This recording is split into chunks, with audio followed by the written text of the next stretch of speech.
Love and light, much strength, much respect. Thanks for coming back, dissidents. So this next series that I want to do will be focusing on the echidna. And I just want to share a long litany of revelations. Once I came to grasp the magnitude of the she viper, the hidden symbol of the Vatica, the original dark goddess of the Vatican. And this first video is going to essentially be a just one full video of disclaimers, because a lot of what I want to bring forward is going to be very crass. I've shot this series already, and I went back to watch it, and I'm going to have to tiptoe through the tulips on this motherfucker. Because it really is. It's not an easy pill to swallow at all. So I want to start off pointing out some stories, some very important stories that come from very old storytellers. I want to start off with Shogun, the book Shogun, some of the greatest work of all time. That was it, James Clavell, I think, is the author. In the book Shogun, which was also put into movie form, the shogun was the public figurehead of authority in Japanese culture, and the emperor was remained in the private, was not even visible to the mundane eye, and the shogun was the public face of authority. And the main character of the book was an Englishman. I forget his actual English name. He was a ship captain, and they crashed on the island of Japan, where he began to integrate himself into Japanese culture, and got caught up in an international plot of intrigue and cultural conflict. And he discovered that the Jesuits had been quite embedded in Japan in a very deep level, and very well may have even infiltrated the bloodline of the emperor without the shogun's knowing. It's very likely that the Japanese imperial bloodline had been contaminated by Jesuit influence. And there is a very significant scene where Anjin-san is the ship captain's name. He becomes Anjin-san, that's his Japanese name. And he has to convince the shogun that the Jesuits have not only infiltrated the cultural treasure of the imperial bloodlines, but that the Pope has put a claim on all of the territory, all of the land, and the souls of the people. And the magnitude of this concept is very difficult for the king to accept. And there is a messenger, Miko, she's sent in like a spy, like a handler, just like the CIA does. She's sent in to handle Anjin-san and kind of control the flow of information as he learns about Japanese culture. So she is serving as the translator, as Anjin-san is telling the shogun that everything you think you own and control is already claimed, has a claim put on it in a land far away. And this fool put out unum sanctum and and you don't have the authority you think you do just because some asshole wrote some shit on a piece of paper long before you were even here. So that scene is so powerful. And, Crow 777, he's talked about it quite a few times for very good reason, because it's kind of a dark night of the soul metaphor for coming to realize that the system that we have been brought up in does not work the way we think it does. Whether you're into the straw man thing or not, it does not matter. What the fact of the matter is, you were not educated in trust law. All of the terms of all of the arts are hidden behind a paywall. You got to go suck 1,000 banker dicks just to learn the ologies and the terms of art of all the ologies that are kept from us, not availed to the public, and you got to go pay those dues just to gain affluence in these captured sciences. So I'm ranting already. My point is that what I am sharing is very hard to accept. It's very hard to even fathom the width and breadth of how captured all of our technology is, and all of the industries, all the way down to the language that we are given. And I also I really want to point out how much it sucks for the messenger. Miko, the translator, she was seeing both sides of the conversation, and it was very difficult for her to bear the weight of the impact of what Anjin-san and the Shogun were sharing with one another. So don't kill the messenger is one is one part of this rant. And I really want to point out that my main goal is I want to redeem the divine feminine, the true divine feminine, the giver of life. And I want to bring her into the light of day and, clear her good name. And part of doing that is going to involve pointing out that there is a dark feminine. There is a dark Ma. And we should not get it twisted. We should not just presume because an ancient deity is feminine that it relates to you or your mentality, or that you should give it any attention whatsoever.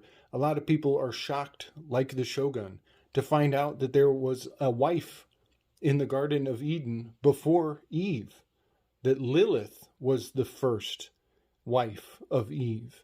And the implications of that onto the story are mind-boggling and quite shocking. And so I really want to redeem the name of Eve, and I want to put the light of truth on Lilith, and that is my goal. That there is a dark feminine mythological figure hiding in the underbellies of the darkest agendas on this planet, and she is getting a lot of attention. She's rising to the surface on her own, and people are paying her way more attention than she needs. And in fact, that's part of me getting this series out into the light of day, so I can let go and walk away and feel a sense of completion. Because I tell you, this fucking echidna thing is everywhere. It's everywhere. It's in all the movies, which I generally don't watch movies, but almost any sci-fi, Marvel series that I watch, they are big up in the echidna left and right. It's driving me nuts. So I just want to put it all in context, and I want anybody out there who finds this hard to accept, I just, I want to apologize and tell you, don't kill the messenger. And the fact of the matter is, there is a dark feminine who the Jesuits are proliferating in. They have been for way before we were even brought into this world. So, that being said, let's talk about the Mona Lisa And the Mona Lisa, her name, Mona Lisa, is not the actual name of the person who was put into that graven image, that painting. Mona Lisa is a anagram for alias non, and she used the alias name as a shield, as a protective barrier, so that people could not project presumption onto her or uh, uh, identify who she is, and she could live the rest of her life in the sanctuary of privacy, and that is a method of perpetuating mystery. You know, Chance, he had a great quote the other day. He said, "If you want to change the world, you have to be willing to give credit to somebody else." And I think everybody should just think about that for a while. There's so much to appreciate in that quote. Um, so, identity is vulnerability. And so to remain anonymous is the ultimate form of spiritual self-defense. And to let somebody else do the dirty work or take on the liability of a business venture, that is practicing the clean hands doctrine. That is the first of the maxims of equity, is to enter into equity, one must have clean hands. And so that is to say that one must not be attached. One must have no attachment to the liability of an exchange. And so identity is vulnerability. So anybody who's like, yeah, I got a Lilith tattoo, or yeah, I got a Medusa tattoo, or yeah, I'm all about the she viper, she's my jam. Don't get butt hurt at what I'm about to say. Don't let it rub you the wrong way. There are quite a few logos and icons in our culture that all hail back to this she viper and the Lilith Vatica, dark feminine, under the catacombs of the Vatican. So next I want to talk about the M to the A, the MA. This is the 41. MA reduces to a 41. It has to do with the story of Josephus and a battle. He was besieged, I believe, by the Romans. I'm not sure. And he had 41 soldiers with him, and they all decided to kill one another as opposed to getting captured. And Josephus knew the magical equation out of the 41 positions. So imagine Knights of a Round Table, right?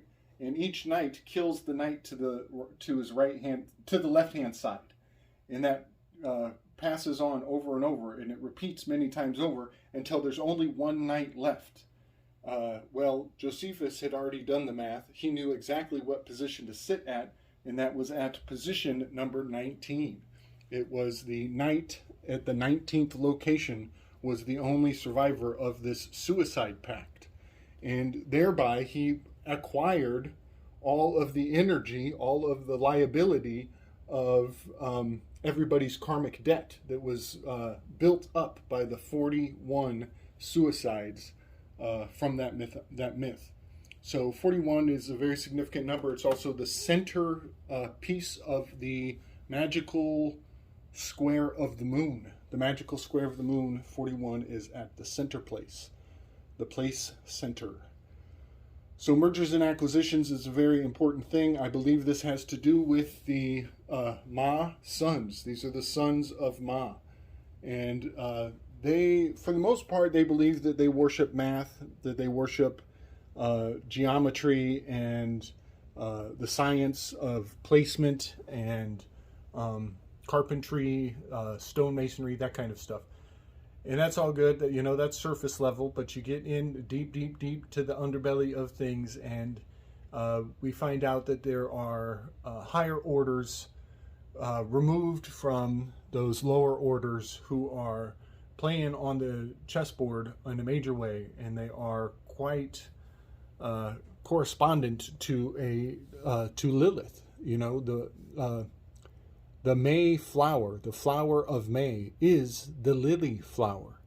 And so the lily flower is an homage back to Lilith. In so many ways, this Lilith icon it's really prolific. It's quite profound. And I'm not trying to hurt anybody's feelings. I'm just telling them that if they penetrate to the deeper levels of these signs and symbols, they will find out that they do hail back to a very dark source. So the Starbucks logo is kind of what kicked all of this off for me. When you read the definition that Starbucks wants you to consume and accept, they won't use the word mermaid. They don't say that is a mermaid on their Starbucks logo. They say that it is a siren. They use the word siren, which is a very tactical maneuver for them to dodge, not saying that it's an echidna, and not saying it's a she-viper, and they're also not saying that it's just a frickin' mermaid. They're saying it is a siren. They're being very accurate. And that is a gateway of disclosure. Once you start looking into the siren, you find out that it hails back to the she-viper, which hails back to Lilith, which hails back to Vatica, the dark divine feminine in the underbelly of the Vatican.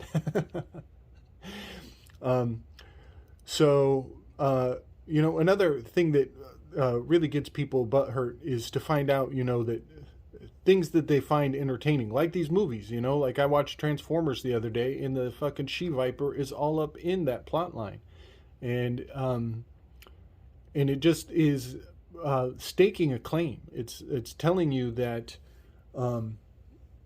your entertainment, the thing that you're giving your loosh to, is owned by the Jesuit agenda. Finding out that football is, that the word sport is an inversion of troops, and that you're basically giving everything, all of that attention, you're giving it to Mars, you're giving it to war.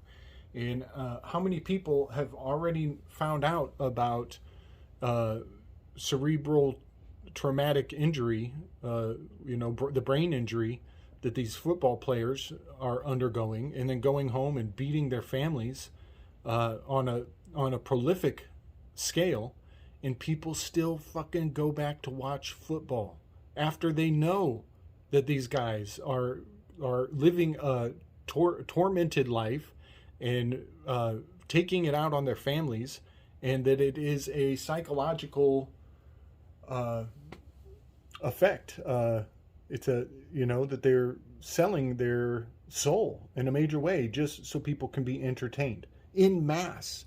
The magnitude of it is just disgusting. It's so disgusting that people just shut down and they go into denial, and then they make sure that they got the chips and the guac for the guys to come over on Sunday night. It's just a little bit too much to even fathom how disgusting it is in the light of truth. One thing that what I want to bring out in this series that I'm going to do on the she-viper, I want to point out the difference between borrowed knowledge and earned knowledge. Borrowed knowledge is just me telling you these things and you just saying, okay, yep, it's all she-viper. But earned knowledge is going out and finding it for yourself. You're going to find signs and symbols out in the real world on your own time, in your own way, and it may prove what I've told you, and that gives it even more value because you discovered the light of this dark feminine hanging out in the world in various ways. So I just want to point that out. Don't just take my word for it. Put this in your pocket and use it as a decoder glasses as you go and make your own path in the world. Because so many times the profane is a mask. It is a decoy, a distraction, a diversion to keep you from seeing the profound. And one good example of this is right here on the board. The symbol of the Jesuit order is IHS with the Holy Cross on top of it. And when you invert the entire symbol, it makes a very interesting word. It spells out shit. And a lot of people see that this says the word shit when you invert it, and they think, okay, I cracked the code. I found out the meaning, the hidden intention. Yeah, those Jesuits, they're real pieces of shit. But that is a classic Jesuit diversion. You know, they love to self-deprecate and self-sacrifice for the greater good. And they will happily leave you to think that you've decoded the message underneath their symbol. It is not only are they pieces of shit, but also there are nested meanings within that. And that is that this symbol, this particular cross, is the cross of the tree of life and the tree of death, the enmity between the seeds, the duality that I've been doing quite a bit of work on recently. And you will see, if you sit with this, if you sit with this shit long enough, you will see that this is the she viper. This is the she viper. They are big up in Vatica, that dark, the dark Ma. This is the Kybel, the cult of Kybel, and having the hangman in the underworld. He is bound up in the corporate fiction, the world of the dead, and the beneficiaries, the Bene Gesserits, are exalting, lifting themselves up. And this is very much the serpent on the staff of Moses. I believe that there are certain very racially charged agendas in the world where people are, they venerate sanguinity to the bloodline of Moses. I'll just say that. That if you can prove that you are of a certain bloodline, that you get exalted and put in a place to benefit on the private side in a major way. I just can't really say much more without ranting too far. But we're talking about trust law. We're talking about the beneficiaries of trusts, the hidden hand in a big way. So the she viper, you will see these thorns, these spikes coming out of the she viper icon of the Jesuits, and that is absolutely indicating that the porcupine, and it is not only the porcupine, it is also the echinoderms, because another symbol for the Jesuits, which I will bring forward, is the starfish. And the starfish, I'm not saying porcupines are evil. I'm not saying starfish are evil. In fact, I'm saying, please help me to disambiguate these symbols from the evil intention that puts them into the public view. But the starfish is, I believe it's an echinoderm, which is related to the she viper in a major way. And you will see on many Jesuit logos, they have this 5-pointed star. And even on the Starbucks siren on her crown, you'll see the 5-pointed star. All of these hail back to Lilith for major way, going back to the lily flower, and May is the 5th month. The reason I think that the she viper has venom, it has poisons. These starfish, I think that they also have neurotoxins that are used in Jesuit spycraft. If you go look up the Jesuit oath, it talks about the poison cup, using the dagger in the dark alleyways of night, and the rope, using the rope to kill. all of these assassination methods. So I believe that the reason why they have the starfish in their signs and symbols is because there are certain neurotoxins and or chemicals that are valued in the spycraft of the Jesuit order. Same with the porcupine. The porcupine's quills were used for early injectable substances. That was a very quick, easy access needle that could be used to inject certain substances in people, so to penetrate. So all of these things are very, very meaningful. They're deeply meaningful, and I've seen a lot of ladies there for the early 2000s.